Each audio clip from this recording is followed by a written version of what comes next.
तां सजीवम् साद्वैतं सावधूतं परिजनसहितं श्रीकृष्णचैतन्यदेवं श्रीराधाकृष्णपादं सहगणललिता श्री विशाखान्वितश्च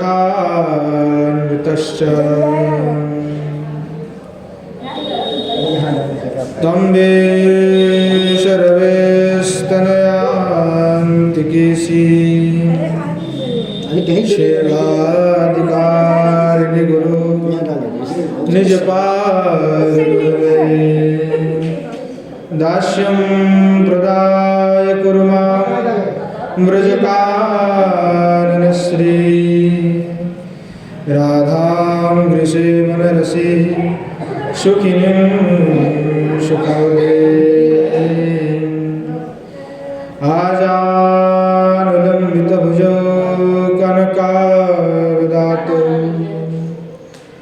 संकीर्तनैकपितरौ कमलायताक्षौ विश्वाम्भरौ द्विजवरौ युगधर्मपालौ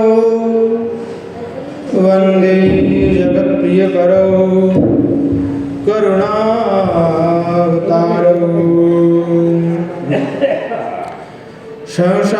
संसारदुःखजलधौ पतितस्वकामौ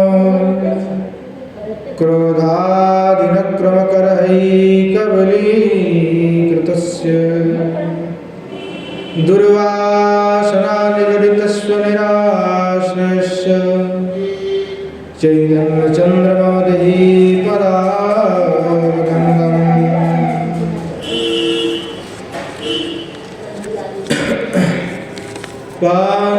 पाञ्चतत्त्वात्मकं कृष्णं भक्तरूपस्वरूपकं भक्तावतारं भक्ताख्यं नमामि भक्तशक्तिकम्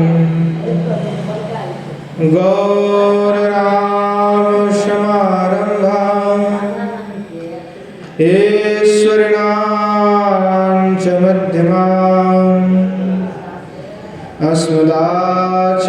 अस्मदाचार्यपर्यन्तं वन्दे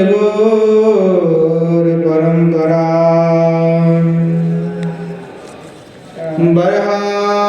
बर्हापीडं नटवरवपुः कर्णयोः कर्णिकारं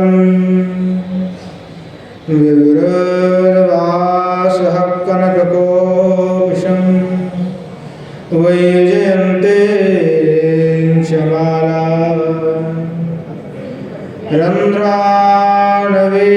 रन्ध्राणवीरधरसुधया पूरयन्गोपवृन्दे वृन्दारण्यं सपदरमणं प्राविशद्गीतकीर्तिः अस्ति स्वस्तरुणीकरग्रविगला कल्पप्रसूनाप्लुतं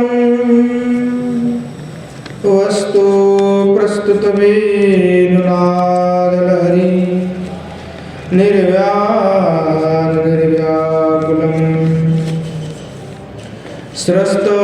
स्रस्तनिबद्धने विविलसा गोपीसहस्रावृतं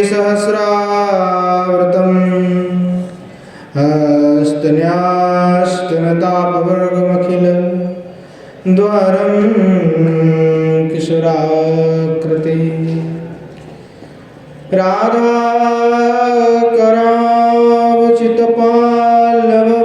राधाकरावचितपाल्लववाल्लरीके राधापदं कविलसन् मधुरास्थलीके राधा यशोमुखरमत्तखगावलीके राधा विहार विपिने रमता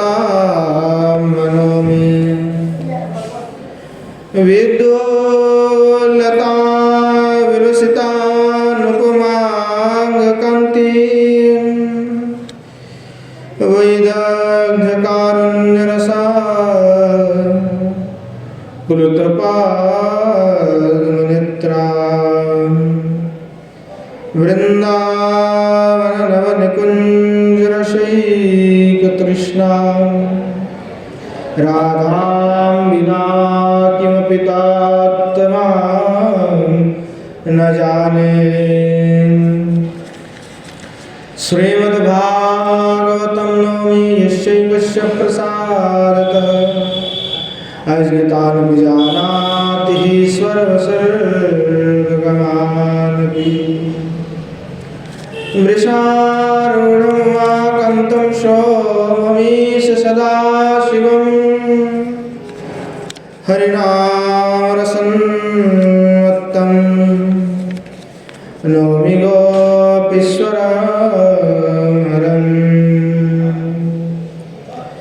नारायणं नमस्कृत्य नरं चैव नरोत्तमं देवीं सरस्वतीं व्यासं ततो जयमुदीरये।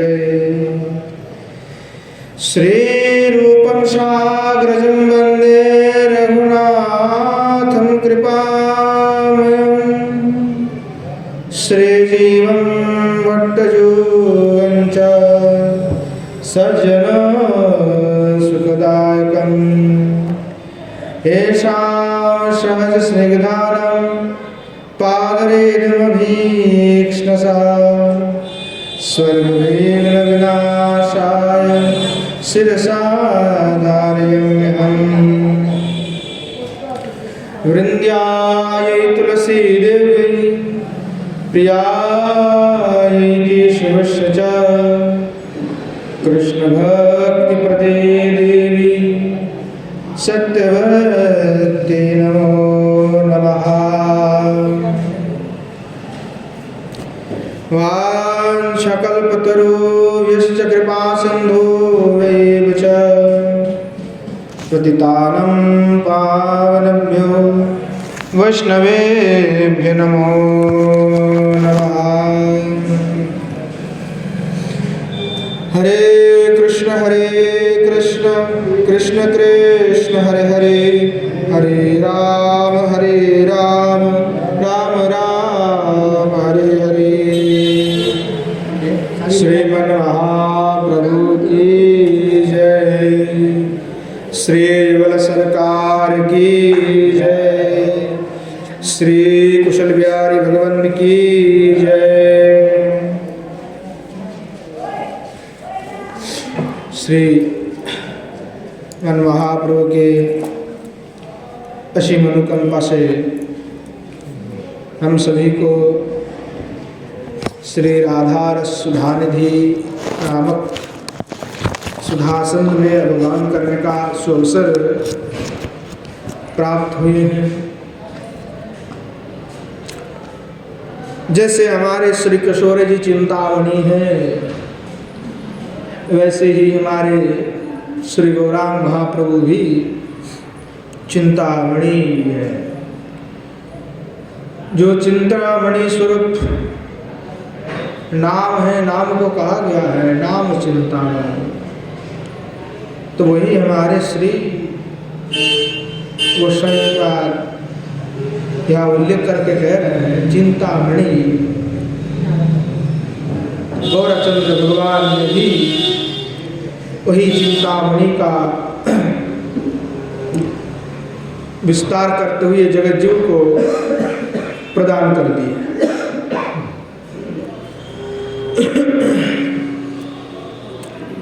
पूर्व में हम आस्वादन कर रहे थे कि श्री प्रभानंद सरस्वतीपाद नित्य ही जो है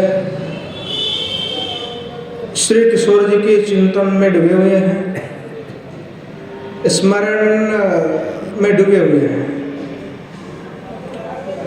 लीला का दर्शन कर रहे हैं, पुनः लीला का जो है स्फुरन हो रहा है, फिर लीला का विच्छेद से, दर्शन के विच्छेद से फिर वे हाहाकार कर रहे हैं। तो गोस्वामीपाद कह रहे थे कि चिंतामणि प्रणमतां ब्रजनागरीणां चूड़ामणि कुलमणिर्वृषभानुसुते सास्याम कामवरशान्तिमणिर्निकुञ्ज भूषा मणिर्हृदय संपुट सन्मलिर्नः। जो है चिंतामणि प्रणमताम ब्रजनागरीणाम। पूर्व में हमने आस्वादन की है कि किशोर जी क्यों चिंतामणि है। श्री राधिका चिंतामणि है, प्रणमताम शरणागत के लिए वे चिंतामणि है। उनके आश्रय लेने पर जो प्रेम भक्ति है वो प्राप्त हो जाता है, इसलिए वो चिंतामणि है। फिर श्री गोसाईपाद कहे व्रजनागरीणाम चूड़ामणि, व्रजनागरियों के भी जो चूड़ामणि है। तो कहने लगे कि वृंदावन में महाभाववती मधुर रस नायिकाएं जो है कोटि कोटि गोपांगना है। महाभाववती जो किशोरी जी की गण में है वो महाभाववती है, चंद्रावली आदि नहीं है। तो महाभाववती जो मधुर रस में गोपांगना है उनमें श्री राधा और चंद्रावली श्रेष्ठ है। राधा और चंद्रावली श्रेष्ठ है। श्री गोसाईपाद जो है उज्ज्वल निधिमणि में उल्लेख करके कह रहे हैं राधा चंद्रावली मुख्य प्रोक्ता नित्य प्रिया व्रजे भगवान नित्य सुंदरियो वैदग्ध्यादि गुणश्रय तयोरप्युभयोर्मध्ये राधिका सर्वथाधिका महाभाव स्वरूपेयम गुणै रतिवरीयसी। श्री किशोरी जी और चंद्रावली इस ब्रज में सबसे श्रेष्ठावती है। परंतु कहे कि वृंदावन में नित्य प्रियाओं में श्री राधा और चंद्रावली ही सर्वप्रधान है। ये इनमें श्री भगवान कृष्ण के तरह कृष्ण व नित्य सौंदर्य, श्री भगवान कृष्ण की तरह ही इनमें सौंदर्य भी है, वैदग्ध भी है और अनेक गुण का आश्रय भी है। अतः कृष्ण में जो गुण है वह इन सभी में समाश्रय है। परंतु इन दोनों में भी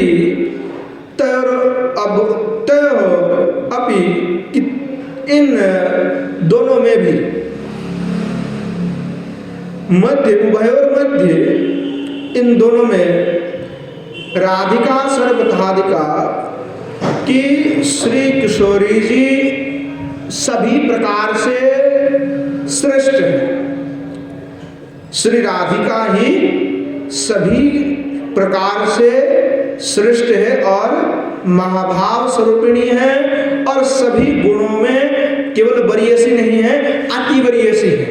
अतः श्री राधिका के सामने किसी की भी नहीं चलती, चाहे वो चंद्रावली हो चाहे और कोई हो। तो श्री किशोर जी इन सभी जो ब्रज गणाएं हैं उन सभी में श्री किशोर जी सबसे श्रेष्ठ होती है।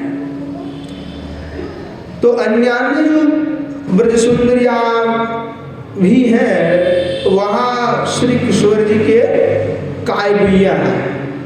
काय भैया यानी किशोर जी के ही सभी अलग अलग स्वरूप है। श्री किशोरी जी से ही उनका प्रकाशन है, प्राकट्य है और भिन्न भिन्न रूप में श्री किशोर जी जो है लीला रस को बढ़ाने के लिए तथा लीला रस पुष्टि के लिए वे अनेक कांताओं के रूप में विराजमान होती है।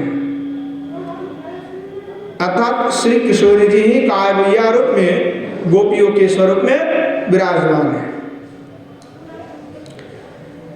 अर्थात अन्य जो गोपी है उनके सौंदर्य, उनकी प्रेम, उनकी शोभा, उनकी महत्व सब कुछ श्री किशोरी जी से प्रकट हुए हैं। श्री कविराज गोस्वामी पाद कह रहे आकारो स्वभाव भेदे ब्रजो देवी गण काय रूपेता रसेरो कारण बहु कांता बिना नहे रसेरो उल्लास लीलार सहाय लागी बहुत प्रकाश। आकार और स्वभाव के भेद से ब्रज के अनेकों देवी हैं। इसलिए है क्योंकि काय हुई स्वरूप जो किशोरी जी हैं हमारे लीला रस की प्रकाटन करने के लिए एक ही स्वरूप दिव्याभूत होकर के अनेक रूप में वे विराजमान हैं। कारण क्या है कि बहु कांता बिना, अर्थात बहु अगर कांता नहीं होते हैं तो बहु कांता बिना रस की उल्लास नहीं प्राप्त होता है। बहु कांता अर्थात बहु गोपियां अगर है तो रस की उल्लास है। इसलिए बहु कांता के बिना रस की उल्लास नहीं होते। इसीलिए श्री किशोर जी लीला रस को बढ़ाने के लिए अनेक स्वरूप में वे प्रकट करके लीला रस को बढ़ा रहे हैं। तो कहने लगे चंद्रों की योजना और अग्नि की जो दाहिका है, जैसे चंद्र में जो है देखा जाता है कि जब पूर्णिमासी का दिन होता है तो योत्सना नजर आता है। योत्सना एकदम पूरा सब कुछ जो है आलोकित कर देते हैं। और अग्नि की दाहिका शक्ति की, अग्नि का जो ताप है तेज है, अर्थात दैहिका शक्ति जो दहन करने का जो शक्ति है। तो ऐसे ही जैसे योत्सना चंद्र और चंद्र की ज्योत्सना क्या एक दूसरे से भिन्न है? चंद्र और चंद्र की ज्योत्सना इसमें क्या भेद है? भेद नहीं है। अग्नि और अग्नि में जो दाहिक शक्ति, अर्थात अग्नि में हम कुछ देते हैं तो जला करके भस्म कर देता है, तो वो अग्नि का शक्ति है। तो अग्नि और अग्नि की शक्ति में क्या भेद है? कोई भेद नहीं। अंगुल डालोगे तो जलेगा कि नहीं जलेगा, तो भेद कुछ नहीं। वैसे ही राधा और कृष्ण दोनों अभिन्न हैं। और अभिन्न होते हुए भी देखो, जैसे ज्योत्सना है तो ज्योत्सना का प्रकाश कितना है कोई नाप सकता है? अग्नि है, कितने दाहिका शक्ति उसमें है, कोई परिमाण नहीं। तो वैसे ही श्री किशोरी जी भी अपने स्वरूप का प्रकाश करते हुए अनेकों गोपियों के स्वरूप में प्रकट करके इस लीला रस को बढ़ा रहे, परंतु मुख्य रूप से श्री युगल सरकार ही विराजमान है। तो कहे कविराज गोस्वामी पाद राधा पूर्ण शक्ति कृष्ण पूर्ण शक्तिमान। राधा क्या है? तो पूर्ण शक्ति है। और शक्तिमान कौन है? कृष्ण है। महात्म्य किशोर जी का है यहाँ पे, परंतु ऐसा नहीं कि राधिका से कृष्ण का प्राकट्य है, कृष्ण से ही राधिका का प्राकट्य है, राधिका से कृष्ण का प्राकट्य नहीं है। ये समझना पड़ेगा। तो तत्वतः किशोरी जी के ही एकमात्र अधीन भगवान कृष्ण, क्योंकि कृष्ण ही राधा स्वरूप में जो है प्रकट हुए रहे, कोई भिन्न स्वरूप से नहीं। भगवान के संग जो है तीन शक्ति में लादिनी शक्ति जो है वो श्री किशोरी जी है। तो ऐसा कोई त्रिभुवन में शक्ति नहीं जो श्री भगवान को सुख प्रदान कर सके। वहाँ तो भगवान को सुख प्रदान करने के लिए स्वयं भगवान ही जो है स्वयं को सुख प्रदान कर सकते हैं। तो स्वयं राधा स्वरूप में प्रकट हुई है। तो किशोरी जी तो पूर्ण शक्तिमान है, परंतु पूर्ण शक्ति है, परंतु शक्तिमान कौन है? पुरुष जो कौन है वो श्री भगवान कृष्ण है, श्याम सुंदर है। पर ये ऐसा अद्भुत भेद है इनका। बोले दो ही वस्तु भेद रही शास्त्र प्रमाण। बोले इसमें क्या भेद है? बोले भेद हम कुछ कर नहीं सकते। वैसे जल में जल मिला दोगे तो उसमें क्या भेद है? कोई भेद है? दूध और दूध में क्या भेद है? जैसे दूध है और दही है उसमें भेद है ना। तो कहा कि दूध और दही में जो सफेदी है उसमें क्या भेद है? दोनों एक ही दिखता है। तो दूध और दूध की सफेदी, दूध और दूध की सफेदी दूध से क्या अलग किया जा सकता है? कभी दूध में जो सफेदीपन है क्या वो दूध से अलग किया जा सकता है? नहीं किया जा सकता। तो वैसे ही राधा कृष्ण में भेद है। तो ऐसा कैसा भेद है? तो ऐसा भेद है जिसका कोई निर्वाचन किया नहीं जा सकता। तो स्वरूप तो दोनों तत्वतः एक ही है। बोले मृग मदो तारगंधो जैसे अभिषेक अग्नि जलाते जैसे नहीं को भेद। तो बोले वैसे अग्नि में जैसे और अग्नि की दाई में जैसे भेद नहीं हो पाता, वैसे ही जो सरकार का भेद है, अर्थात वो भेद कभी होता ही नहीं। भेद हम कैसे हैं वो कहा नहीं सकता, अनिर्वचनीय करके कहते रहे।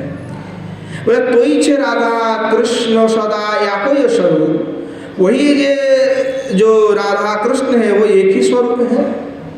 लीला रस आस्वादिते धरे दुई रूप। वो लीला रस को आस्वादन करने के लिए केवल एक ही दिदाभूत हुए हैं, एक ही श्याम दो रूप में विराजमान है। तो कहे कि इसीलिए जो श्री किशोरी जी हैं वो पूर्ण शक्ति है। इसीलिए श्री वृंदावनाधिपत्यं च दत्तम तस्मै प्रत्युष्यताम कि श्री भगवान कृष्ण ने श्री किशोर जी को सर्व गोपी शिरोमणि होने के नाते ही श्री वृंदावन की आधिपत्य को प्रदान करती है। इसीलिए किशोर जी का एक नाम ब्रजेश्वरी है, वृंदावनेश्वरी भी है सब किशोर जी के, क्योंकि वृंदावनाधीश्वरी भी एक है। तो अर्थात वृंदावन के जो अधीश्वरी है, वृंदावनस्य अधीश्वरी या सा राधिका वृंदावनेश्वरी ब्रजेश्वरी ईश्वरी जी के लिए संभाषण जो है संभाषण किया गया है। तो श्री भगवानी स्वयं इस वृंदावन के आधिपत्य को श्री किशोरी को ही समर्पित कर दिए। तो बोलिए इसका प्रमाण दो, तो इसका प्रमाण जो है श्री माधव महोत्सव में श्री जी गोस्वामी पाद ने उल्लेख किए हैं। तो श्री किशोरी जी जो है हमारे, तो श्री किशोरी जी की जो आधिपत्य है वृंदावन के ऊपर, वृंदावन के आधिपत्य किसके हैं? श्री किशोर जी के हैं। इसीलिए कहा गोस्वामी पाद कि वृंदावन में ही मन को लगा लो, बाह्यिक कोई भी तीर्थ आदि में घूमने से अच्छा है कि वृंदावन में ही केवल मन को लगा लो, क्योंकि वृंदावन ही एकमात्र ऐसा धाम है जो आपको प्रेम दे सकता है। दूसरी कोई धाम वे प्रेम नहीं दे सकते, वो वृंदावन धाम ही है जो प्रेम प्रदान करता है। इसीलिए गोस्वामी पाद कहे कि जो है प्रेम प्राप्ति की अगर इच्छा है तो श्री वृंदावन में राधा विहार विपरीत रमताम मनो में, कि वृंदावन में ही मेरा मन रमन करता है। तो यह जो सरकार है, तो इसलिए समस्त गोपियों में जैसे राधा और चंद्रावली श्रेष्ठ है, चंद्रावली से भी आती बरीयसी श्री किशोर जी है। जो मादनक्य महाभाव है वो मादनक्य महाभाव श्री किशोर जी की भिन्न और किसी में नहीं है। इसीलिए मादनक्य महाभाव होने के कारण श्री किशोरी जी ही चरम श्रेष्ठ आती है। फिर गोस्वामी पाद कहने लगे श्री किशोरी जी जो है हमारे कुलमणि वृषभानु नामना, कि वृषभानु कुल का जो है कुलमणि है। तो किशोर जी जो है वृषभानु राजा की कुल को उज्ज्वल करने वाली है, क्योंकि वृषभानु कुल में जब श्री किशोर जी का जन्म हुआ है तभी तो वृषभानु कुल का और वृषभानु राजा का इतना ख्याति हो गया है। श्री रघुनाथ दास गोस्वामी चरण कहते हैं ब्रजवर वृषभानु पुण्य गिरबाण बल्ली, कि ब्रजश्रेष्ठ वृषभानु राजा की पुण्य कल्पलतिका हमारी किशोरी जी हैं। अर्थात किशोर जी की आविर्भाव से ही वृषभानु कुल के जो गौरव है वो बहुत ही बढ़ गया है। तो एक बार क्या हुआ, जब श्री सुखदेव गोस्वामी जो भागवत कर रहे थे तो जब श्री गोस्वामी पाल ने कहा कि राजन पति गुरु अलम भवताम यदूना, तो परीक्षित जी जो है बड़े भावुक हो गए। विश्वनाथ चक्रवर्तीपाद जो अपनी टीका में इसका उल्लेख किए हैं। जो इस श्लोक जब श्री सुखदेव गोस्वामी ने कहा तो परीक्षित जी जो है पूर्ववंश के थे, तो बड़े वो खुश हो गए। तो परीक्षित जी जो बड़े भावुक से सुनने लगे, क्योंकि राजन पति गुरु रलम भवताम विदुना, कि भगवान ने जिनके वंश में जन्म लिए हैं उनके बड़े भाग्य हैं। जिन जिन कुलों में, जिन जिन वंश में भगवान का आविर्भाव हुआ है, उनकी तो बड़ा सौभाग्य है कि भगवान हमारे वंश में जो है, हमारे कुल में उनका आविर्भाव हुआ है। अच्छा, ये दो वंश है, उनमें भी आविर्भाव हुआ। तो परीक्षित जी सोच रहे थे कि हम तो पूर्ववंश वाले हैं, तो पूर्ववंश में कोई अवतार हुआ कि नहीं हुआ। तो बड़े ध्यान से जब सुन रहे थे, तो जो वंश परंपरा वर्णन कर रहे थे, तो वंश परंपरा का जब वर्णन खत्म हो गया तो बड़े दुखी हो गए परीक्षित। सुखदेव जी से कहने लगे कि हमारी बड़ी दुर्भाग्य है कि हमारे कुल में, हमारे वंश में कोई भगवान की अवतार नहीं हुआ,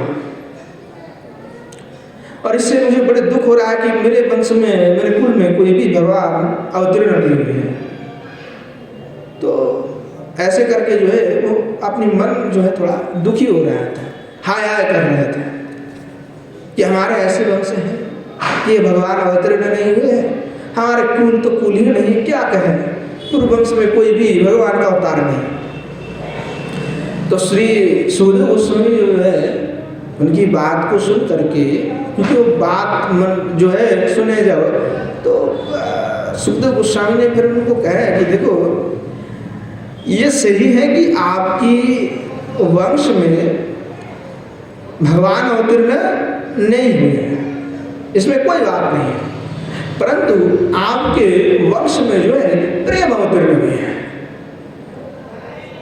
जिस वंश में भगवान अवतीर्ण होते हैं उस वंश को हम लोग उतना धन्यवाद नहीं दे सकते, परंतु जिस वंश में प्रेम का प्रकट हो, प्रेम का अवतरण हो, उस वंश का गौरव, और वो वंश तो धन्य से धन्य अति धन्य हो गया। तो बोले देखिए, इस दृष्टि से जो नंद महाराज है उनके कुल की अपेक्षा जो है वृषभानुकुल अधिक उज्ज्वल है, श्रेष्ठ है। बोले क्यों? क्योंकि जिसमें साक्षात महाभाव का अवतार हुआ है। हमारे श्री किशोर जी का प्राकट्य पूर्व वंश में हुए हैं, तो कहा कि जो कुल है वृषभानुकुल, और वृषभानुकुल नंद कुल से अधिक श्रेष्ठ है, उज्ज्वल है, क्योंकि वह साक्षात भगवान का प्राकट्य तो हुए हैं, वो धन्यवाद देने के योग्य है। परंतु यहाँ उस भगवान श्री कृष्ण को भी जो है मुग्ध करने वाली श्री किशोर जी का प्राकट्य हुए, महाभाववती किशोर जी का, तो इससे बड़ा सौभाग्य क्या हो सकता है आपको।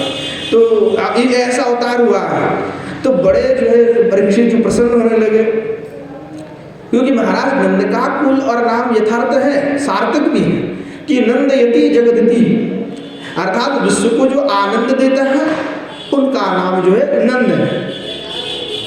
और जिन्होंने आपने प्रेम जाल में स्वर्गेश्वर ऐश्वर्य के अधिनायक जो श्री भगवान कृष्ण है, उनको ही जिन्होंने आपने प्रेम में बांधते हुए परमानंद को प्रदान किए हैं, वो हमारे किशोर जी हैं। भले ही श्री भगवान नंद कुल में अवतीर्ण हुए हैं। बोले देखो, इसलिए नंद है, इसलिए श्री भगवान कृष्ण आनंद दे सकते हैं, परंतु प्रेमहीन जो जीवन क्या कभी आनंद दे सकता है? जिसमें प्रेम ना हो वो आनंद कैसे देगा? अर्थात प्रेम के बिना सच्चिदानंद घन श्री भगवान कृष्ण का आस्वादन नहीं किया जा सकता।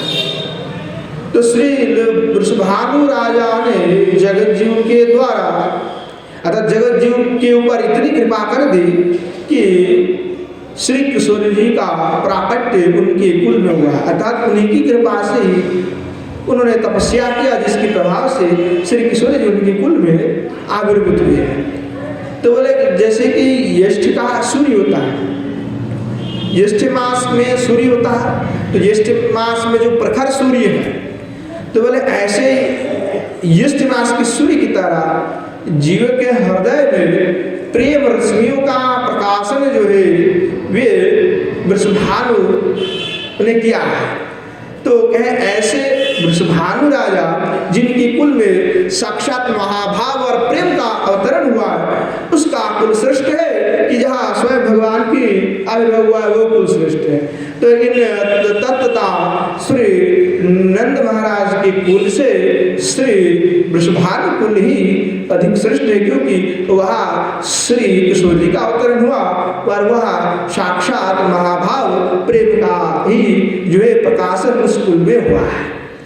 तो इसलिए हमारे किशोर जी उस कुल के कुलमणि स्वरूप है, और बाकी श्री भगवान जहाँ अवतरण वह धन्य है, धन्यवाद देने के योग्य, परंतु वह कुलमणि स्वरूप नहीं है। यहाँ कुल के स्वरूप इसलिए है क्योंकि यह महाभाव विराजमान है, प्रेम विराजमान है। इसलिए किशोर जी का महत्व यहाँ पे अधिक है। कुल में भी श्री वृषभानु कुल ही श्रेष्ठ है। तो श्री गोस्वामी पाद पुनः कहने लगे कि श्याम काम वर शांति मणि ही, कि श्याम सुंदर भगवान के तीव्र कंदर्पो ज्वालारूपी जो विषदाह है, जो मदन यंत्रणा है श्री भगवान के, तो तीव्र कंदर्पो ज्वालारूपी जो विषदाह है, उस विषदाह को क्षण भर में ही जो शांत करने वाले हैं वो हमारे किशोर जी हैं। श्री जयदेव गोस्वामी वसंत रास में वसंत रास को उल्लेख करते हुए कहे हैं कि जब भगवान रास कर रहे थे तो किशोर जी के साथ रास कर रहे हैं और बाकी अनेकों सभी गोपियाँ जो है विराजमान हैं। तो किशोर जी देखे कि भाई सभी गोपियों के पास कृष्ण है, तो किशोर जी बड़े नाराज हो रहे हैं कि भाई हमारे पास कृष्ण है वो तो ठीक है, पर सबके पास जो है हमारे पास भी वही है।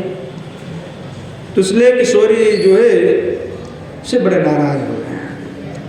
तो रास को छोड़ करके श्री किशोर जी चल लिए कि भाई तुम्हारे रास को तुम करो, तुम्हारे पास इतने गोपियाँ हैं, तुम अपना रास करते रहो, हम तो चले, हम तो तुम्हें कुछ काम ना है, हम तो चले और क्या। तो ऐसे ही किशोर जी चले गए।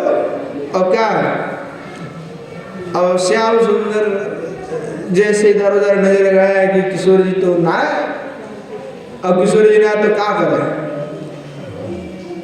तो जो सतो करोड़ गोपी वहाँ भी विराजमान थी, उन सब को छोड़ के भगवान जो है श्याम सुंदर किशोर जी को ढूंढने को चल पड़ो।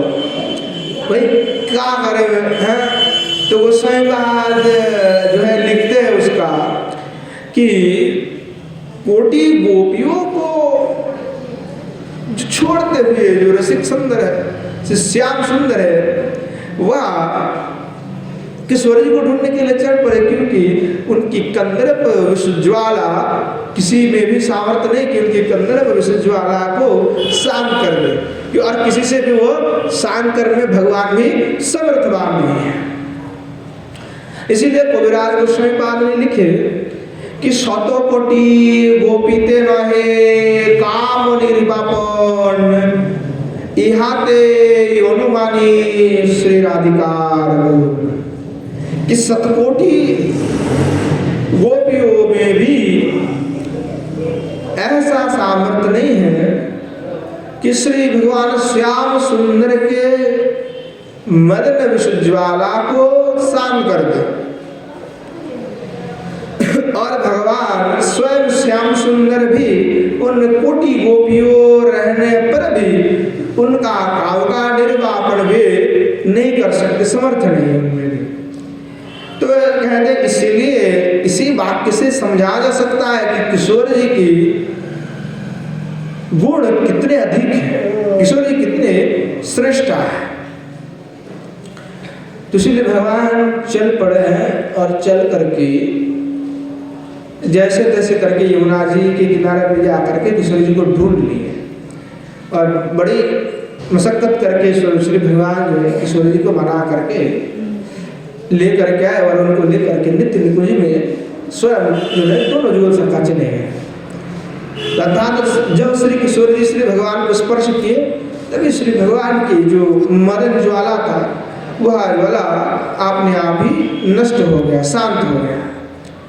इसीलिए बोला श्याम कामवर, अर्थात श्याम सुंदर का श्रेष्ठ काम है। श्याम सुंदर का जो काम है वो श्रेष्ठ काम है और इस जगत के जो काम है वो केवल आत्म इंद्रियों प्रीति के वांछा सुख के लिए ही है और इससे यगन्य कोई भी काम नहीं है, क्योंकि आत्म इंद्रिय की वांछा कभी खत्म होता ही नहीं है। लोगों का भोग का प्रवृत्ति कभी खत्म होता ही नहीं है। भोग जितना करते जाओ उतना ही उसका आसक्ति बढ़ते जाता है। लोग कहते हैं कि विषय जितना आवश्यक है उतना ही भोग करना चाहिए, पर आवश्यकता कितने हैं उसका पता नहीं। आज कुछ जरूरत है तो काल कुछ और जरूरत है, काल कुछ और जरूरत है, परसों कुछ और जरूरत है। आवश्यकता तो बढ़ते जाते हैं, उसका कोई अंत नहीं है। आज पंखा में चल रहा है तो कल इसे भी चाहिए। तो ऐसा धीरे धीरे आज पहले साइकिल पे चलते तो बाइक चाहिए, बाइक के बाद फिर 4 व्हीलर आ जाता है। तो भोग की प्रवृत्ति फिर 4 व्हीलर ऐसा है कि एसी वाला होना चाहिए, नहीं तो नहीं होगा। ये प्रवृत्ति हमेशा बढ़ते हैं, कभी घटने वाले नहीं है, क्योंकि जीव का स्वाभाविक प्रवृत्ति भोग के ऊपर है। आवश्यक कितना है उसका कोई पता नहीं है। इसीलिए विषय से हमेशा दूर रहना चाहिए और विषय लोगों को जो है एकदम मार देता है। भजन जगत से वो मर जाता है, भजन में वो प्रवेश नहीं कर सकता। हम जो है मृत्यु के भय से ग्रस्त हैं, मृत्यु के भय से हार शन डर रहे हैं। पता नहीं डरते तो हैं परंतु सही में उसके बारे में सोचते नहीं, क्योंकि अगर सोचते तो हम भगवत भजन कर लेते हैं। जानते हैं मृत्यु अनिवार्य, फिर भी उस पर ध्यान नहीं देते। हमें अपने उद्धार की कोई चिंता नहीं, इसलिए हम भगवत भजन नहीं करते। भगवत भक्ति और भजन में जो लगे रहते हैं वो अनन्य भक्ति है। अनन्य भक्ति कैसा है कि पाप और पुण्य से मुक्त हो जाना, उसी का अनन्य भक्ति। एकमात्र श्री किशोर जी के लिए शरणापन्न हो जाना और कुछ दूसरे विषय की अपेक्षा न रखना। पाप और पुण्य कोई काम के नहीं है, दोनों ही हमारे लिए जो है भजन के लिए बाधा है। क्योंकि हमें पुण्य तो चाहिए नहीं, हमें तो प्रेम चाहिए। अगर हमें प्रेम चाहिए तो हमें पुण्य से कोई मतलब नहीं है। इसलिए निष्काम भक्ति करना है और निष्काम भक्ति में प्रेम प्राप्ति होता है, वह पुण्य प्राप्ति नहीं है। और प्रेम प्राप्ति होगा तो भगवत धाम में जाएगा, और पुण्य प्राप्ति हो जाएगा तो स्वर्ग में जाएगा। सीधी सीधी बात है। इसीलिए भगवान भक्तों को निर्गुण कर देता है कि पाप पुण्य से परे, सत्व रजतम गुण के परे, और आपने पास में बुला लेते हैं। तो श्याम सुंदर का काम जो है वो श्रेष्ठ काम है, और इस जगत जिनके जो काम है वो सबसे घृणा और जघन्य काम है। तो किशोर जी की जो मादनाक्य महाभाव है, उस मादनाक्य महाभाव श्री गोविंद के अंतस में मादनस की सेवा ग्रहण करने की वासना जगाता है। और और एकमात्र श्री किशोरी जी में ही मादन रस की स्थिति है और किसी में मादन नहीं है। मुझे आज कोई आए थे मिलने तो पूछ रहे थे कि महाभाव क्या किसी दूसरे में है कि नहीं है। महाभाव दूसरे में प्राप्त हो सकते हैं पर मादनाख्य महाभाव केवल किशोरी जी में है और कोई उसको नहीं प्राप्त कर सकता है। वो सबसे श्रेष्ठ भाव है। तो श्री किशोर जी के बिना श्री भगवान के जो उत्कट तीव्र ज्वाला है उस तीव्र ज्वाला का शमन अर्थात उसको शांत करने का कोई और दूसरा उपाय नहीं है। एकमात्र श्री राधिका ही श्री कृष्ण के जो है शमन है, जो ताप है, उसको मिटा सकते हैं। तो श्री किशोरी का जो मादन भाव है वह आत्मेंद्रियों प्रतिवासना शून्य है। तो आत्मेंद्रियों प्रतिवासना शून्य स्वयं भगवान कृष्ण भी हैं। तो आत्मेंद्रिय प्रतिवासना शून्य श्री कृष्ण के हृदय में श्री किशोर जी की सेवा ग्रहण करने की जो वासना ये महाभाव जगा देते हैं। तो उस वासना के पूर्ति बिना श्री भगवान को कभी उस वेदना का अर्थात उस तीव्र ज्वाला का संताप नहीं मिल सकता। और इसलिए उस वासना का जब पूर्ति नहीं होता है, जब किशोरी से नहीं मिल पाते तब तक उनको वेदना का अनुभव होता है। और यही वासना को ही कामवर अर्थात काम में श्रेष्ठ कहा गया। और इसीलिए कहा कामवर शांति बनी। श्याम कामवर शांति बनी का तात्पर्य है कि श्याम रूपी जो श्रेष्ठ काम से भूषित है उनको भी शांत करने वाले श्री भगवान कृष्ण है।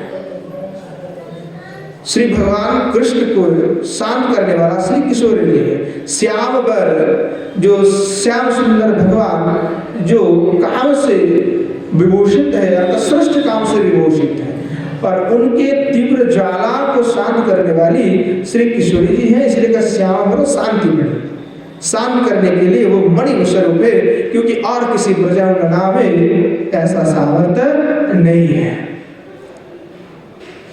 फिर गोस्वामीपाद कहे किशोर जी जो है निकुंजो भूषण मणि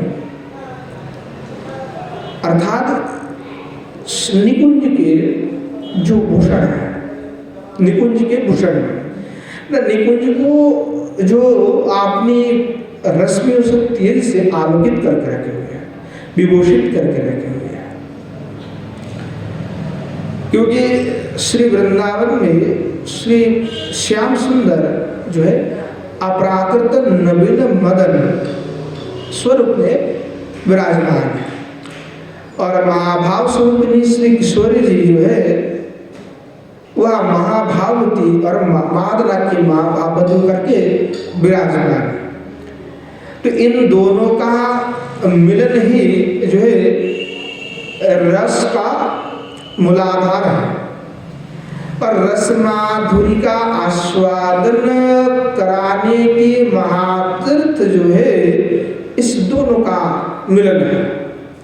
अर्थात दोनों का मिलन अर्थात रस माधुरी का महातीर्थ का विस्तार है। और ये महातीर्थ कौन सा स्थल है? तो निकुंज गृह। ये जो महातीर्थ है वह निकुंज है, क्योंकि निकुंज में ही जो सरकार की विलास होता है। पर निकुंज मणिभूषण इसलिए है कि जब श्री किशोरी जी निकुंज में नहीं हो तो निकुंज जो है फीका लगता है, खाली खाली लगता है। निकुंज में ऐसा प्रकाशन भी नहीं रहता, निकुंज के ऐसे प्रभाव भी नहीं रहता, निकुंज ऐसे अद्भुत नहीं लगता। राधा विहीन जो निकुंज है वह निकुंज शून्य है। राधा विहीन निकुंज जब हो तो श्री भगवान कृष्ण वो शून्यता को देख करके विष ज्वाला से अधीर हो जाते हैं तो कुंज के आसपास में रहने वाले स्थावर जंगम रो रो करके व्याकुल हो जाते हैं। तो श्याम का नैराश्यपूर्ण हृदय अंधकार कुंज गृहों को भी तमसाच्छन्न कर देता है। श्री किशोर जी के बिना श्री भगवान के हृदय कुंज भी तमसाच्छन्न है। तो श्री भगवान हृदय भी तमसाग्रस्त हो जाते हैं। तमसा नहीं, अंदर अंधेरा हो जाना, अर्थात श्री किशोर जी की बिना वे मानो अंधा है, अंधेरे है सब कुछ उनके लिए। तो जो श्री किशोर जी का आविर्भाव होते हैं निकुंज में, तो श्री किशोर जी की जो दिव्य गुण है, किशोर जी वैदग्ध्य सिंधु भी है, अमृत सिंधु है, गुण का सिंधु है, रतिकिला विलास सिंधु है, सब कुछ में श्री किशोर जी सृष्टावती है। तो वही किशोर जी जब निकुंज में आ जाती है तो निकुंज प्रकाशमान हो जाता है, और किशोर जी जब नहीं हो तो वही निकुंज अंधेरा हो जाता है, फीका हो जाता है। और स्थावर जंगम जो पहले अंधेरा हो जाता है, वह किशोर जी की प्रकाशन से पुनः जो है प्रज्वलित हो जाता है, आलोकित हो जाता है, स्फुलित हो जाते हैं। तो निकुंज वन में तो सतो शोभाएं खिलते, शोभा जो है वृद्धि पाते हैं। तो श्री गोसाईपाद ने कहा निकुंज भूषण, अर्थात श्री किशोर जी हमारे निकुंज के भूषण है। जब किशोर जी विराजते हैं तब तो निकुंज बड़े अच्छे लगते हैं, और किशोर जी के बिना वह निकुंज जो है शून्य गृह के भांति है। इसीलिए कहा श्री किशोर जी निकुंज भूषण मणि। अंत में श्री गोसाईपाद कह रहे हैं कि राधा हृदय संपुटसान मुनीर्णा, कि वही जो किशोरी जी है वह हम लोगों के हृदय संपुट की सड़मणि, और वो सड़मणि रूप में हमारे हृदय पे विराजमान है। जैसे हम बाजार जाते रत्न खरीदते, कुछ सोने का अंगूठी हो, मोती का हो, कुछ भी रत्न खरीद के ले, तो क्या होता है कि जो स्वर्ण की दुकान में जाते हैं, तो ज्वेलरी में जब जाते हैं तो तद वस्तु को एक डिब्बा के अंदर दिया जाता है, जो अंगूठा होता है एक बक्सा में दिया जाता है, बॉक्स में। तो उसको कहते हैं संपुट, ठीक है, उसको कहते हैं संपुट, संस्कृत में संपुट कहा जाता है उसको, बक्सा। तो देखो जिस संपुट में मणि ना, प्लास्टिक का डब्बा, कैसा डब्बा देता है स्वर्ण का, प्लास्टिक का डब्बा देता है ना, वो 2 रुपया का होगा, 5 रुपया, 10 रुपया ही होगा उसका कीमत, पर उसमें जब एक हीरा रख दिया जाए तो उसका कीमत कितना है, हाँ, लाखों रुपया करोड़ रुपये में आ जाता है। वही प्लास्टिक के डिब्बा है, पर उसमें मणि आ गया, इसलिए वो इतने महंगा, डिब्बा के साथ महंगा, उसको लोग संभाल के रखते हैं, और उससे मणि निकाल लिए तो प्लास्टिक इधर उधर फेंक दो, कोई फर्क नहीं पड़ता। तो जैसे रत्नहीन संपुट बक्सा शून्य होती है, वैसे ही अर्थात जो शून्य होते हैं, उस शून्य पंखा मत चलाइए, शून्य जो संपुट है, बक्सा, उसका कोई आदर है? ऐसे मार्ग में पड़े रहेगा एक ज्वेलरी के डिब्बा, वैसे तो हम देखेंगे, उठाएंगे, हम कहेंगे अरे क्या है, प्लास्टिक। पर अगर उसमें मणि हो तो हम तो तुरंत छिपा लेंगे अपने पॉकेट में। तो ये स्वाभाविक है। तो जैसे खाली डिब्बा का कोई समादर नहीं करते, वैसे ही श्री किशोर जी के जिनके हृदय पे नहीं है वो खाली है, उनके हृदय किशोरी विहीन हृदय विहीन जो हृदय है वो खाली डिब्बा है, खाली डिब्बा है। अर्थात वैसे हृदय महाजनों के पास उनका कोई भी आदर सत्कार नहीं है। महाजन उनको आदर सत्कार नहीं करते हैं। तो श्री राधानिष्ठ साधक जो होते हैं वो स्मरण में श्री किशोरी जी को अपने हृदय में धारण करके रखते हैं, अर्थात किशोरी जी उनके हृदय में आकर के बस जाते हैं। तो इसीलिए उनके हृदय संपुट में किशोरी जी रूपी जो महामणि विराजमान है। तो कहते कि जो हृदय युगल सरकार की स्मृति नहीं करते, अर्थात युगल सरकार के स्मृति हीन वाले जो मन है वह मृत है। जैसे मरे हुए शव का कोई भी आदर नहीं करता। आप मर गया तो शव को लेकर के क्या करेगा, जला के ही देगा, उसको कोई फूल माला हार चढ़ा करके रख तो नहीं देगा। कोई मर गया तो शरीर को क्या फूल माला हार चढ़ा करके रख दोगे अपने शोकेस में कि मर गया तो बेचारा को सजा के रखते हैं। ले जाओगे और सीधा यमुना जी के किनारे पे ले करके आग जला करके भस्म कर दोगे। तो वैसे ही मृत है।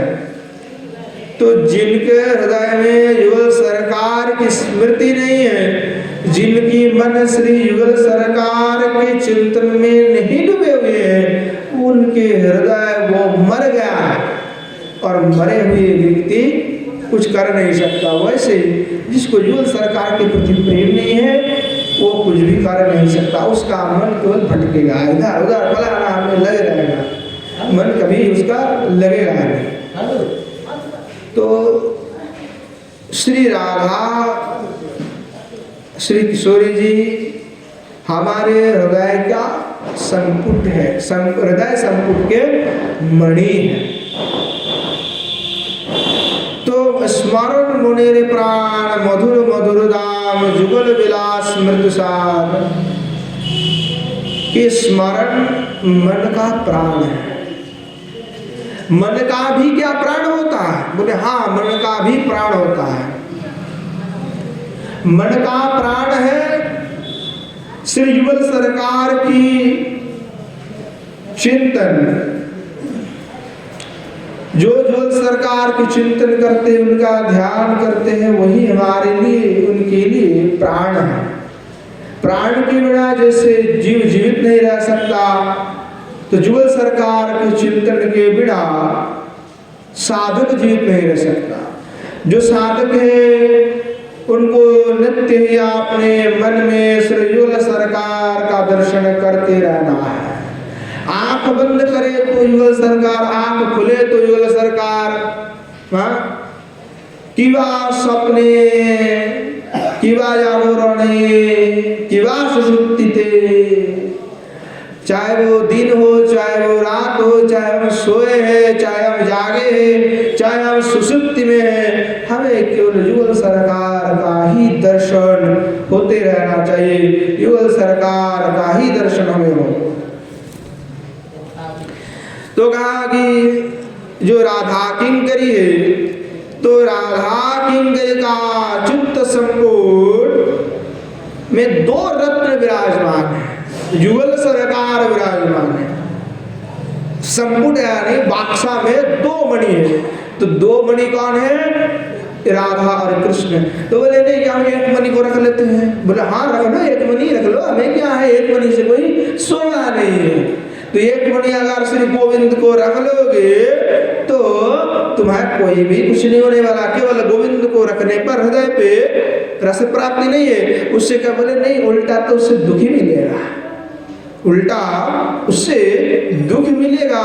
इसीलिए बोले भगवान कृष्ण को रखोगे, वो तो बेटा चले जाते हैं, कभी छोड़ के चले जाएगा कोई पता नहीं है, कभी छोड़ के चले जाए कोई पता नहीं है, इसलिए वो श्री कृष्ण को अगर आप हृदय पे रख रहे के बोलते हो तो वो संपुट खाली की बती है, बोले उसमें दुख ही दुख है, वेदना ही मिलेगा। बोले उसके हृदय संपुट की शरण मिले, तब भगवान के भी हृदय के संपुट मणि जो है वो श्री राधा है। भगवान के हृदय संपुट में के जो मणि है वो भी श्री किशोर जी है। तो इसलिए बोले कोई कि बिना राधा रस के साधुकों को तो कुछ मिल ही नहीं सकता। इसीलिए जो मीराबाई श्री जीव गोसाई पाद से भेंट करने के लिए आए थे तो जीव गोसाई पाद इनकार कर दिए थे कि तुम राधा रानी के श्री किशोर जी के अनुगत्य में भजन नहीं किए हो और नहीं कर रहे हो, इसलिए मीराबाई से मिलने के लिए इनकार कर दिए थे। तात्पर्य यही था। कई लोग दूसरे घटना कहते हैं, जीव गोसाई पाद जब आए थे मिलने के लिए मीराबाई, तो जीव गोसाई पाद ने कहा हम तो किसी स्त्री से नहीं मिलते, क्योंकि बाह्यिक स्वरूप है पुरुष का, इसलिए उन्होंने कहा है। क्योंकि बाह्यिक स्वरूप में वो तो नित्य किंकरी है, किशोर जी की नित्य मंजरी है, तो उनको कोई काम उद्वेग आदि नहीं थे। पर बाह्यिक शरीर में है, इसीलिए जिसे महाप्रभु रहे कि हम सन्यासी है, तो सन्यासी के कुछ दोष, थोड़ा सा दोष को ही लोग बड़ा करके कहने लगते हैं, इसीलिए जीव गोसाई पाद नहीं मिले। और उन्होंने ये बात कहा कि आप किशोर जी के अनुगत्य में नहीं कर रहे हैं, इसीलिए आप उस रस में प्रवेश नहीं है। हो सकता है कोई भी भगवत प्राप्ति कर सकते हैं, परंतु उस रस में प्रवेश का अधिकार उन्हीं को ही है जो केवल श्री राधा अनुगत्य में ही भजन करेगा। इस जहाँ लक्ष्मी आदि को भी इस रस की प्राप्ति नहीं है, उनको कभी प्राप्ति नहीं होगा जब तक वो श्री किशोर जी की उनकी मंजरी की अनुगत्य में नहीं आएगा। तो अनुगत्य में भजन ही करना होगा। तो यहाँ कहने लगे कि गोस्वामी पाद जो साधक है, उन साधक के हृदय में अगर राधा रस की प्राप्ति नहीं है, किशोर जी की अनुगत्य नहीं है, तो वो हृदय बस शून्य है और अंधेरा ही अंधेरा है। तो इसीलिए श्री गोस्वामी पाद प्रार्थना कर रहे हैं कि अब हमारे हृदय के संपुट में आप मणि रूप में विराजमान होकर के, मणि का जो है जैसा प्रकाश होता है कि आप मणि रूप में हमारे हृदय में बैठ करके हमारा हृदय को आलोकित कर दीजिए, प्रकाशित कर दीजिए, तभी हमारे हृदय में प्रेम आदि जो है प्रकट हो जाएगा।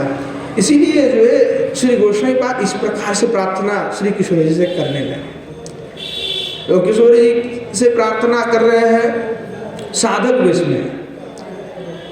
साधक वेश में आपने परमाविष्ट श्री किशोर जी से प्रार्थना कर रहे हैं कि हमें हृदय, हमारे हृदय के रूप में आप जो है निरंतर बस जाइए उस मणि के स्वरूप में। तो स्वरूप उत्थित जो प्रार्थना है वो ऐसे माधुर्य युक्त होते हैं, ऐसे अद्भुत होते हैं। श्री गोस्वामी पाद पुनः कहने लगे, मंजू सभाव मधी कल्पलता निकुंजम व्यंजनतमद्भुत कृपा रसपुंजमेव प्रेमामृताम्बुधिमगाधमवादमेतं राधाभीदं द्रुतमुपाश्रय साधुचेता। श्री गोस्वामी पाद कहने लगे, हे साधु चित्त, इतने देर तो रे मन हे मन भटकने वाले मन बहुत कुछ कह रहे थे, अब कहने वाले हे साधु चित्त। अब मन क्या हो गया? चित्त साधु बन गया, साधु बन गया। इतने तीव्र उत्कंठा से कोई भजन करेगा तो उसका मन तो साधु चित्त बन ही जाएगा। क्या डर है, क्या भय है, इस विषय से हमें आक्षेप है? कोई डर वर नहीं है, भजन का मन है, भजन में लगे हुए हैं, आनंद है, कोई विषय से कोई मतलब नहीं है, तो भजन में लगे हुए हैं। तो गोस्वामी पाद जो है कहने लगे, हे साधु चित्त। साधु चित्त है कि साधु जो होते हैं वह समचित्त होते हैं, वो भेदभाव नहीं करते हैं, वो शांत होते हैं। दुखी सुदिग्धवना सुखी सुविगत स्प्रियावित राग भय क्रोध स्थिर विचते स्थिर धीरे। हम जहाँ पे रहते कई बार हमारे कुटिया में सांप आ जाता है तो मारते नहीं उसको, ऐसे लेकर के छोड़ देते हैं। और काल भी हम रात में सो रहे थे तो हमारे पास में आ गए, कई बार आ जाते हैं। तो हमें क्या जरूरत थी किसी को, वृंदावन में कौन कौन से भाव में है, बाबा महात्मा से सुने हैं, संत लोग हैं, महात्मा सब ऐसे अनेक जीव बन करके रह रहा है, किसी को पीड़ा आघात देने की क्या आवश्यकता है। तो यह चित्त जो है अब स्वचित्त हो गया वो समय बात के। तो कह रहे ये साधु चित्त वृंदावन के कल्पलता निकुंज में अधिष्ठिता मनहार स्वभावा अद्भुत कृपा के समुद्र को प्रकाशित करने वाला और प्रेमामृत की अगाध अबाध सिंधु स्वरूपा श्री किशोरी जी नामक जो परम वस्तु है, उस वस्तु का तुम शीघ्र ही आश्रय ग्रहण करें। तो गोसाई पाद जो है कह रहा है कि आप किशोर जी की रूप माधुरी गुण माधुरी सब तो जान लिए हो, तो आओ किशोरी जी में चित्त को लगा है। चित्त तुम तो साधु हो गए हो ना अभी, तो आओ मन को तुम मन अपने को लगा लो किशोरी जी में, तुम तो साधु चित्त होगा। श्री जीव गोसाई पाद कह रहे हैं कि जो स्वरूप उत्थुत जो प्रार्थना है, ऐसे माधुरी युक्त प्रार्थना है कि सम प्रार्थना अनुत्पन्न भावस्व लालसा जातो भावस्व एति भेदा। कि जो गोसाई पाद जो प्रार्थना कर रहे हैं अर्थात अजातरति साधक की सम प्रार्थना एवं जातरति की लालसामयी प्रार्थना। तो अजातरति क्या है, तो अजात अर्थात जिसका भी रति पूर्ण रूप से जात नहीं है, जन्म नहीं है, और एक है जात रति जो एकदम जग गया है। तो अजात रति और जात रति, तो अजात रति की सम प्रार्थना है और जात रति की लालसामयी प्रार्थना है। तो श्री गोसाई पाद जो है जात रति के हैं, इसीलिए महाभाव राज्य में, और महाभाव राज्य में इसलिए इनकी प्रार्थनाएं प्रगढ़ प्रगढ़ लालसामयी, कोई छोटे मोटे नहीं, प्रगाढ़ लालसामयी है। और बाह्य दशा में भी राधा दासित्व का प्रचंड प्रताप है, झंकार है गोसाई पाद का।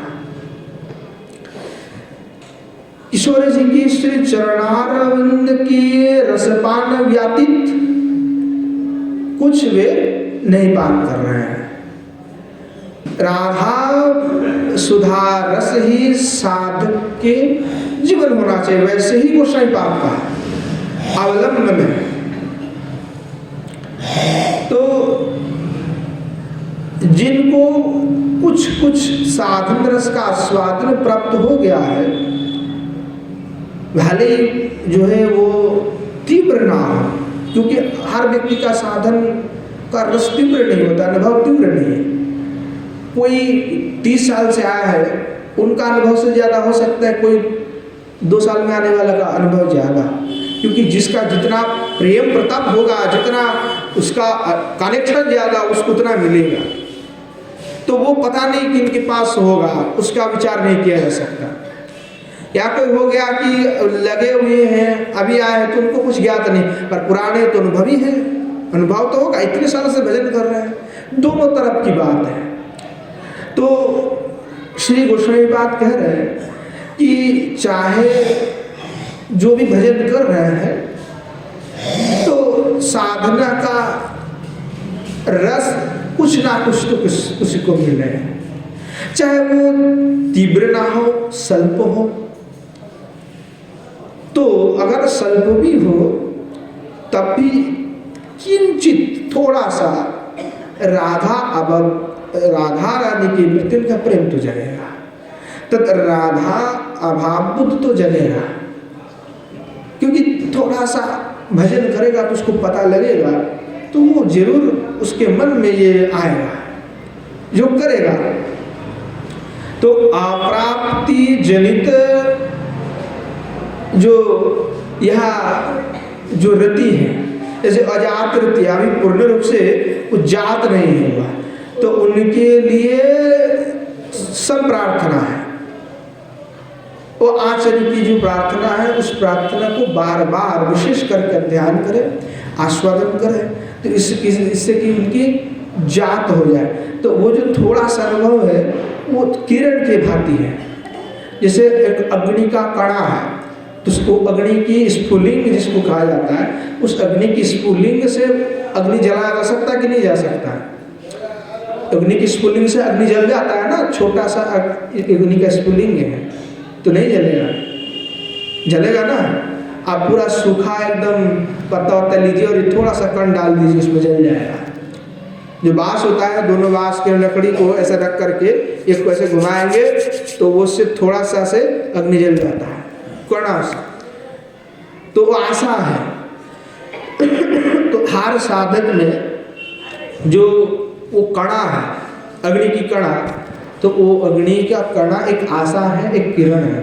तो हर साधक के पास, हर संत के पास, हर भजन करने के पास, भजन करने वाले के पास में कुछ ना कुछ थोड़ा कर आशा है, जो कण रूप में। तो वहाँ जो कणा है, उस कणा हमारे लिए आशा है। तो आशा को आगे बढ़ाना है। जो भजन को, उस आशा को लेकर के आगे बढ़ जाते हैं, तो उनकी धीरे धीरे प्राप्ति हो जाता है। अग्नि पहले ही बृहत आकार नहीं धारण करते हैं।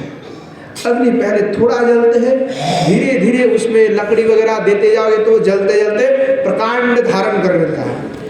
तो ये भी ऐसी है, पहले थोड़ा थोड़ा होता है, उसके बाद स्वप्न में, सुषुप्ति में हमेशा ही जो है ईश्वर जी का स्फुरन होने लगता है। उनके रूप, गुण, लीला, स्पर्श आदि सब का अनुभव होने लगता है। बाकी और कुछ अनुभव होता है नहीं, केवल किशोर जी मन लग गया तो बस हो गया। और क्या है, कुछ विषय का उनको नहीं लगता। तो साधक छोटा नहीं, कोई बड़ा नहीं, सब में किरण तो है, और उस जिस किरण को जो आगे बढ़ा सकता है, उनको किशोर जी प्राप्त हो जाता है। तो बड़े अद्भुत है हमारे किशोर जी, सब को पार कृपा से। इसीलिए गोस्वामी पाद के जो रति है वो जात रति है। रूप, सनातन, रघुनाथ गोस्वामी पाद, ये सब क्या है, नित्य है। ये कोई साधन सिद्धियां नहीं है, इनके सब क्या है, तो जात रति है, अजात रति नहीं है, जात रति है। तो जात रति है, इसलिए इनकी जो प्रार्थना है, इनके जो निवेदन है, ये प्रगाढ़ लालसा से भरे हुए हैं, निबिड़ है, तो घने हैं। और हमारे प्रार्थना क्या है, वो पतला है। हमारे दूध है, जो दूध होते हैं ना ओरिजिनल वाला, बहुत प्रगाढ़ होते हैं, उससे ज्यादा मक्खन निकालते हैं। और हमारे वाले क्या है, दुकान के जल मिक्सित, जल को डाले हुए दूध है, तो इसीलिए हमारे वो पतला है, घने नहीं है, इसीलिए उसमें कम मक्खन भी बनता है। हाँ, तो हमारे वाले में सब भेजाल है, नकली है, हम भर के रखे हुए, विषय फलाना सब रखे हुए ना, इसीलिए हमारे वाले पतला हो गया। इसीलिए अजात रति। तो कभी रति होता है तो कभी रोते हैं, और तो उसके बाद फिर विषय की चर्चा में लग जाते हैं। तो भागवत कथा सुनते हैं तब बड़ा आनंद आता है। जैसे भागवत कथा खत्म हुआ, अरे जानते हो वो ऐसी है, वो ऐसे जो है बात चालू हो जाता है, पता है।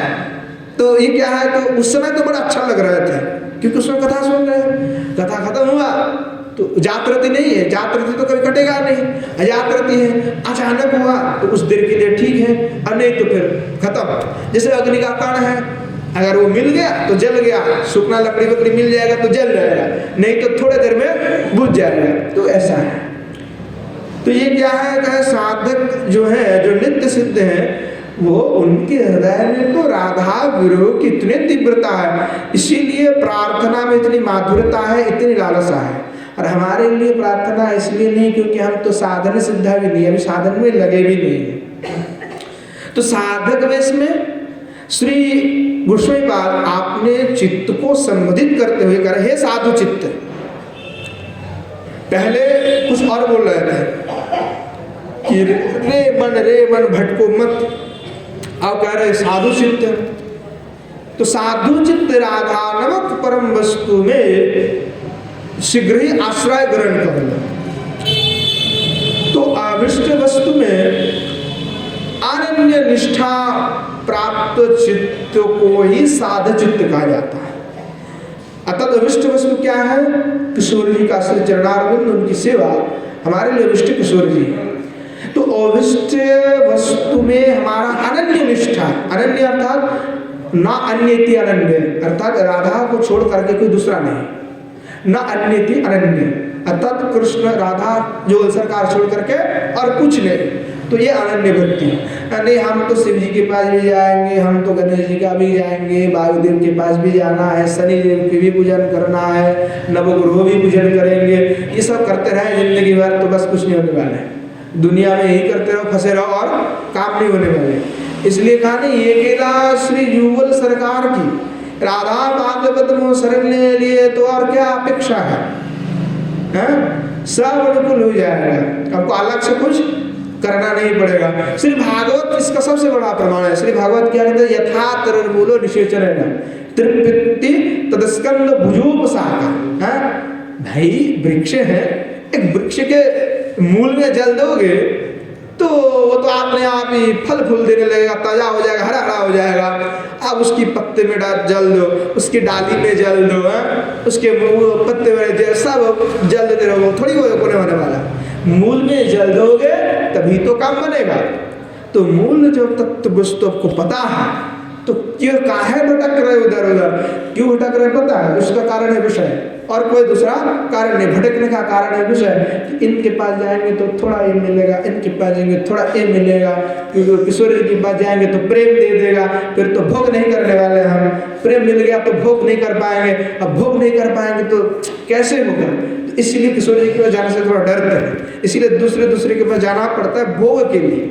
भक्ति के लिए तो होगा नहीं, दे भी नहीं सकते, तो भोग के लिए दौड़ना इसको जान करके भी दौड़ना। तो श्री जीव गोस्वामीपाद क्या कहते हैं कि साधु किसको कहते हैं?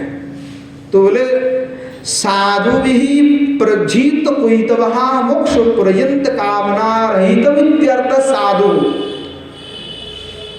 साधु किसको कहा जाए? साधु नाम समचित्त, नाम समचित्त है वो साधु है। बोले ठीक है, पर ये बहुत बड़ा व्याख्या नहीं हुआ, इसका पूर्ण अर्थ नहीं लगा। बोले तो साधु नतीति साधु कर दो, कि जो साधना करते हैं वो साधु नतीति साधु। बोले साधना तो कई लोग करते हैं, कोई भूत प्रेत का भी साधना करते हैं, तो क्या साधु हो जाएगा? है वो तो तांत्रिक है। तो साधु नतीति साधु, जो साधना करते हैं, जो कोई खेला खेलता है तो भी साधना ही है, तो उसको साधु कहा जाएगा? बोले नहीं, तब तो नहीं। तो बोले क्या अर्थ करें? तो बोले साधु तो उसी को कहा जाता है कि साधु ही प्रजित कोई तवहा मोक्ष पर्यंत कामना रहित वित्यर्थ। श्रीमन महाप्रभु कहें कि देखो सब कुछ छोड़ देते व्यक्ति पर मोक्ष की वासना कोई नहीं छोड़ते हैं। मोक्ष से कोई तो जो है बोले उससे बड़ा कोई भी लोगों का मोह नहीं है, लोग उस पर ज्यादा मरते, तो आगे प्रार्थना करते महाराज जी मोक्ष मिल जाए, बस मोक्ष दे। मोक्ष के हमारे पास लड्डू बना कर रखे, मोक्ष का खिला देंगे, जाओ मोक्ष मिल गया है। और लोग हम नहीं महाराज मोक्ष चाहिए, हमें मोक्ष मिला, हमें तो कुछ नहीं चाहिए, मोक्ष लेकर क्या करोगे? क्या मोक्ष लेना कोई आसान बात है? बोले और इस जगत में धर्म अर्थ काम के पीछे तो सब दौड़ते, पर इससे भी अधिक दौड़ते हैं मोक्ष के पीछे। कैसे मोक्ष मिलेगा? तो मोक्ष जब कार्तिक का महीने तो दान लोग अधिक करते, अक्षय तृतीया आता तो अरे खूब दान करो, उस दिन अक्षय बन जाएगा हमारा दान। किसकी लाभ है पता है? लोग किसका है? वो पुण्य का लोग है, बड़े पुण्य का। नहीं, अच्छा है करना, बुरा नहीं है, पर ये सब कामना से युक्त है। आज भी मेरे को कोई कह रहा था कि कुछ सेवा हम करते हैं कार्तिक में संतों की कुटिया में जा करके, तो महाराज जी किस किस लिए करते? पुण्य के लिए। मैंने कहा क्या बात कर रहा, पुण्य लेकर के क्या करेंगे? वही स्वर्ग में जाएंगे क्या? तो निष्काम करते हैं ना, उससे हमें क्या मतलब है कि दे दिए ठाकुर जी की सेवा के लिए, सेवा हो गया। निष्काम है, पर लोग निष्काम नहीं करना चाहते, उनको वही दिन करना है। अगर निष्काम होता तो कोई दूसरे दिन कर लेता है। नहीं नहीं नहीं, वही तिथि, वही नक्षत्र, वही फलाना में करना है ताकि हमें पुण्य मिल जाए। पुण्य की लोभ सबसे बड़ा है। मोक्ष की तो महाप्रभु क्या कहा कि भजन में सबसे बड़ा बाधा यही है, मोक्ष की, जो लोग चाहते हैं। बोले इससे बड़ा, बोले माया पूछा से जैसे हो वैसी, इससे बड़ा कोई बाधा नहीं है। एक कामना सबसे बड़ा कामना। तो जीव गोसाईपाद महाप्रभु की बातों को उठा रहे हैं। वो साधु किसको कहा जाएगा? तो बोले साधु वैष्णव तो उसी को कहते हैं जो लोग मुक्ति तक को कपटता समझते हुए उस मुक्ति को भी त्याग करके भगवत परायण हो जाते हैं, वही साधु है। अर्थात जो लोग मुक्ति को भी त्याग देते हैं, मुक्ति नहीं चाहिए, मोक्ष नहीं चाहिए, हमें तो मोक्ष नहीं चाहिए, मुक्ति नहीं चाहिए, तो मुक्ति का वासना, मुक्ति को कपटता, मुक्ति मतलब कपटता, तो बोले ऐसे कपटताओं को त्याग करके जो केवल भगवत भक्ति परायण हो जाते हैं वही साधु है। साधु शब्द का यही मुख्य अर्थ है, बाकी अर्थ उसके साथ में चलते हैं। क्रम संदर्भ में श्री गोसाईपाद ऐसा उल्लेख किया है। तो यहाँ पे श्री गोसाईपाद जो है प्रवर्ण सरस्वती पाद, तो पहले ये क्या थे? तो मुक्तिवादी थे, सन्यासी थे, 10 नामी सन्यासी, मुक्तिवादी। तो महाप्रभु के कृपा से जो भुक्ति मुक्ति स्पृहा रूपी पिचासी, भुक्ति मुक्ति को क्या कहा? पिचासी कहा है ना महाप्रभु ने। तो भुक्ति मुक्ति, और इनमें सबसे मुक्ति बड़े पिचासी हैं। पहले भुक्ति मुक्ति स्पृहा रूपी पिचासी को पा करके जो स्वयं को धन्य मानते, उससे बड़ा कोई मूर्ख नहीं है। तो बोले गोसाईपाद पहले मुक्तिवादी थे, पर महाप्रभु की अपार करुणा से मुक्ति स्पृहा की जो पिचासी है उसकी जो कवल थे, उसकी कवल से अर्थात उसकी जो पकड़ है, उसके पकड़ से श्री गोसाईपाद मुक्त हो गए हैं। और मुक्त महाप्रभु ने उनको भुक्ति मुक्ति स्पृहा जावत पिचासी निवर्तते, हाँ, भुक्ति मुक्ति स्पृहा रूपी पिचासी जावत हृदय में रहता है तब तक भगवत भक्ति नहीं होता है। भक्ति रसामृत सिंधु में श्री रूप गोसाईपाद भी इसका उल्लेख किए, भक्ति मुक्ति स्पृहा पिचासी यावत वर्तते यावत हृदय वर्तते, ऐसे करके श्लोक भी हैं। वही गोविराज गोसाईपाद चैतन्य चरितामृत में भी उल्लेख किए हैं। और ये किनकी वाक्य है? श्रीमन महाप्रभु की वाक्य है। तो महाप्रभु के ही वाक्य को गोसाईपाद ने उल्लेख कर दिए। तो यहाँ श्री गोसाईपाद जो है पहले मुक्तिवादी थे, पर महाप्रभु ने कृपा करते हुए उनको ब्रज रस के रसिक बना के छोड़ दिए। अब ब्रज रस के जब पता लग गया है तो इसीलिए ये ब्रज रस में ऐसा डूब गए हैं, तो इसीलिए कहने लगे क्या? अब चित्त को कहने लगे साधु, क्या लगे? ये साधु चित्त, क्योंकि आप उनकी चित्त में भुक्ति मुक्ति स्पृहा का कोई भी लेस मात्र नहीं है। केवल और केवल एक ही स्पृहा है, एक ही वासना है कि राधा दास्यता मिल जाए, किशोर जी की सेवा करना है, किशोर जी की व्यतीत, और राधा पद छोड़ करके वे और कुछ प्रार्थना नहीं कर रहे हैं। तो इसीलिए गोसाईपाद संबोधन आप करने लगे कि यह साधु चित्त है, क्योंकि आप भक्ति मुक्ति स्पृहा रूपी जो पिचासी था उनसे इनका छुटकारा मिल गया। ये सबसे और कुछ भी मतलब श्री गोसाईपाद का नहीं है। इसीलिए आपने आपको साधु चित्त कह करके कहने लगे, करे साधु चित्त कि राधा पाद पद्म को सम्यक रूप से आश्रय ग्रहण कर लो, आश्रय ग्रहण कर लो सम्यक रूप से, अरे ठीक ढंग से, कि और कहीं मत भटको। तो भगवान भजन जो है शरणागति की बात कर रहे हैं कि एकमात्र किशोर जी का ही शरणागत हो जाओ, बाकी और कहीं पे भी भटकने की आवश्यकता नहीं है। क्योंकि साधक के चित्त में जब तक अभिष्ट के प्रति पूर्ण शरणागति नहीं हो जाते तब तक जो है भागवत पाद पद्म का भजन नहीं हो पाता है। इसलिए श्री भगवान क्या कहे कि विधि है और जो राग है, लोग विधि में आबद्ध इसलिए हो जाते हैं, इसलिए विधि में रह कर के भजन करना पड़ते हैं क्योंकि हम अनन्य शरणागत नहीं हैं। अगर कोई अनन्य शरणागत हो जाता है तो चाहे वो जैसे करे उसका मर्जी है, उसको कोई रोक नहीं सकता। उसके साथ भगवान का संबंध भी वैसा है। भगवान क्या कहा कि सर्वधर्मान् परित्यज्य माम एकम शरणं व्रज, तो कहा कि सब कुछ छोड़ करके अनन्य रूप से मेरा शरणागत हो जाए। अन्य विलसता शून्यम ज्ञान कर्माद्यनावृतम, अन्य विलास को छोड़ करके ज्ञान और कर्म से अनावृत होकर के, बोले ज्ञान को भी छोड़ना पड़ेगा और कर्म को भी छोड़ना पड़ेगा, अनावृत होकर के, तो तब जाकर के संभव है। अन्य अन्य विलासिता शून्य, अविलास केवल होना चाहिए कि श्री किशोर जी की हमें सेवा करने की सुयोग मिल जाए, एक बार मौका मिले किशोर जी की सेवा करने की, बस और कुछ नहीं चाहिए। किशोर जी की सेवा को छोड़ करके और हमें कुछ नहीं चाहिए, तो अन्य विलास है। पर हमारे हृदय में जावत कल दूसरे विलास रहेगा, दूसरी वासना रहेगा, दूसरी विचार रहेगा, तब तक तो नहीं हो पाएगा। और हम ज्ञान और कर्म से अनावृत नहीं है, आवृत है, तो इसलिए नहीं हो पा रहा है। तो गोसाई बात कह रहे हैं कि तब तक तो भागवत पद्म का भजन नहीं होगा जब तक तुम अन्य विलास को नहीं छोड़ोगे और पूर्ण रूप से शरणागत नहीं हो जाओगे। तो अनन्य जो है समस्त सिद्धि रिद्धि इत्यादि मुक्ति भक्ति सब को छोड़ करके अनन्य रूप से श्री भगवान के शरणागत होना पड़ेगा।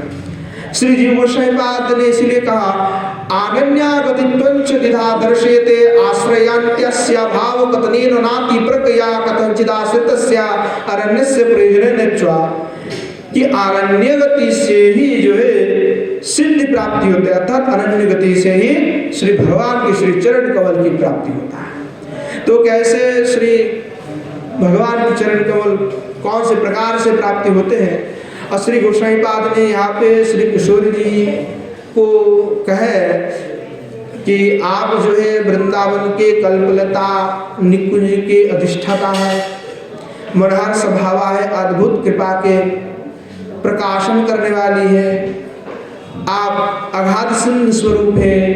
तो श्री गोसाईपाद क्यों कह रहे हैं और क्या अद्भुत लीला का स्मरण उनको हुआ, तो हम आगे आस्वादन करेंगे क्योंकि आज समय हो गया है। तो आज यहीं पे विश्राम लेते हैं। जय जय श्री राधे श्याम निताय गौर हरि।